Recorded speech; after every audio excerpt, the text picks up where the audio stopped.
الرحمن الرحیم۔ موضوع کلام ہے تجری کی بحث۔ اس بحث کے جو مرکزی نکات ہیں وہ بیان ہو چکے ہیں۔ کچھ باتیں ہیں اس موضوع کے متعلق کٹ پیس ہیں، چھوٹے چھوٹے مطالب ہیں۔ کٹ پیس میں نے ان کو اس لیے نام دیا ہے چونکہ وہ مطالب جو ہیں سیاق و سباق میں تو آ جاتے ہیں لیکن کوئی تسلسل میں نہیں آتے، وہ تو الگ الگ بکھرے ہوئے مطالب ہیں، تو پوائنٹ وائز ایک ایک مطلب کو ہم بیان کریں گے جس کے لیے کسی لمبی تقریر کی احتیاج نہیں ہے۔ پہلا نقطہ یہ ہے کہ بھئی پچھلے درس میں مصنف نے یہ نتیجہ ٹوٹل کیا ہے کہ جزا اور سزا، عقوبت اور مصوبت کا استحقاق یہ پلٹ جاتا ہے انسان کی ایک صفت ذاتی کی طرف، وہ ہے نقص الذاتی یا کمال الذاتی۔ اور جزا اور سزا کا حکم جاری کرنے میں شارع مقدس کی رضا ناراضگی کو کوئی دخل نہیں ہے۔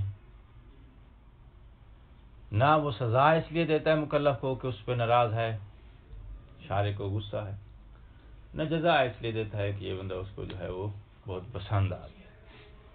جزا ہے تو بھی وہ پلٹ کے آ جاتی ہے یہ جزا جو ہے ایک ثمرہ ہے جو لازم ملزوم کے ساتھ متصل سلسلے میں آ کے منتہی ہوتا ہے انسان کی ذات پہ، اور وہ کیا ہے؟ نقص الذاتی، وہاں کا ثواب۔ یہ ہے مصنف کا سابقہ بیان۔ اس بیان کے اوپر اشکال ہے، اور وہ اشکال یہ ہے کہ جب آپ نے جزا اور سزا کو انسان کی ذاتی صفت کی طرف پلٹا دیا ہے تو جو صفت ذاتی ہوتی ہے یا جو لازمہ ہوتا ہے وہ لا ینفق ہوتا ہے۔ آپ ریپیئر کر کے کوئی کوشش کر کے اس کو آپ بدلنا چاہیں، الگ کرنا چاہیں تو نہیں کر سکتے۔ جب اس کے اندر ریپیئرنگ کی، تصلیح کی، جدا ہونے کی گنجائش نہیں ہے تو پھر اس پر اشکال یہ وارد ہوتا ہے کہ اللہ تعالیٰ نے آسمان سے اس انسان کی ہدایت کے لیے انبیاء، رسول، کتب الی آخر ہی ان کو جو نازل فرمایا ہے، جب وہاں گنجائش ہی نہیں ہے، ذاتی لا ینفق ہے، تو پھر ان کی یہ جو ہدایت کا انتظام کیا گیا ہے، اس انتظام کی ضرورت کیا تھی؟ اشکال سمجھ آ رہی ہے؟ جی۔ ان کلتا اگر آپ یہ اشکال کریں علی ھذا، اس بنا پہ، کس بنا پہ؟ کہ استحقاق والعقاب یرجع الی صفت ذاتیہ، اس بنا پہ اشکال یہ وارد ہوتا ہے فلا فائدۃ فی بعث الرسل و انزال الکتب والوعظ والانذار۔ اشکال واضح ہو گیا؟ جی۔ جواب کہتا ہے جی ہم اس بات کو تسلیم کرتے ہیں کہ سلسلہ واقعاً ہم نے ذاتی کی طرف پلٹا دیا ہے، جزا سزا کا سلسلہ پلٹ گیا ہے انسان کی اپنی ذاتی صفت کی طرف۔ اس کے باوجود بھی یہ جو ہدایت کا انتظام کیا ہے مالک نے، یہ فائدے سے خالی نہیں ہے، اس کے اندر فائدہ موجود ہے۔ کیا کہتے ہیں؟ فائدہ یہ ہے کہ انسان سفر تو کرے گا اپنے اس ذاتی صفت کی بنا پہ، مگر سفر کرنے میں اگر وہ کمال والے راستے پہ چل رہا ہے تو اس کو سامنے ایک ٹارگٹ مل جائے تاکہ سفر آسان ہو جائے، اور اگر وہ نقص والے ٹریک پہ سفر کر رہا ہے تو سامنے اس کو جو ہے وہ اتمام حجت مل جائے کہ یار میں غلط کر رہا ہوں۔ قیامت کے دن وہ خدا کی بارگاہ میں کوئی عذر نہ پیش کر سکے، اس کے سامنے جو ہے یہ ہدایت کے انتظام کر کے اتمام حجت کر دیا گیا۔ تو بعثت کا مقصد، انذار اور وعظ کا مقصد یہ ہے کہ جو کمال کے راستے پہ چل رہا ہے اس کو ایک ٹارگٹ مل جائے تاکہ سفر جو ہے اس ٹارگٹ کو دیکھ کے آسانی سے ہی اپنا کمپلیٹ کرے، اور جو نقص ذاتی کے سلسلے پہ چل رہا ہے اس پر جو ہے قیامت کے دن اتمام حجت کیا جا سکے کہ بھئی شاید تو غافل ہو کہ اس سلسلے پہ چل رہا تھا تو غفلت والا عذر نہ پیش کر، تیرے لیے ہم نے انتظام کیا ہے ہدایت کا۔ کل تو جواب ذالک، یہ بات ٹھیک ہے بھائی، یہ بات ٹھیک ہے کہ ہم نے سلسلہ کہاں منتہی کیا ہے؟ نقص ذاتی اور کمال ذاتی پر، لیکن یہ ہم نے اس لیے یہ انتظام کیا ہدایت کا لینتفع بہ، تاکہ اس ہدایت کے نظام اور بعثت انبیاء کے ذریعے نفع پائے من وہ مکلف حسنت سریرتہ و طابت طینتہ، لے تکمل بہی، تاکہ اس نظام ہدایت کے ذریعے وہ کمال پائے نفسہ، اپنے نفس میں، یعنی اپنے نفس کو جو ہے وہ منزل تک کمپلیٹ کر سکے، وَيُخْلِصُ مَعَ رَبِّهِ أُنْسَهُ، اور اپنے رب کی بارگاہ میں اپنے انس کو وہ مخلص خالص قرار دے سکے۔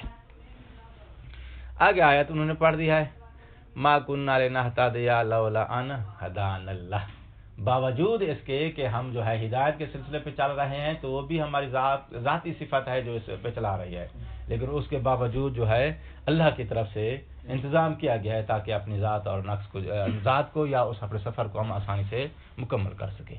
وما كنا لنهتدي، ہم ہدایت پانے والے نہیں تھے، لولا ان ہدانا اللہ، اگر اللہ ہم کو ہدایت نہ دیتا۔ تو اشارہ المطلوب اس کا ترجمہ کر سکتے ہیں، ہم منزل پہ آسانی سے نہیں پہنچ سکتے تھے اگر اللہ جو ہے ہمارے لیے منزل پر آسانی سے پہنچنے کا انتظام نہ کرتا۔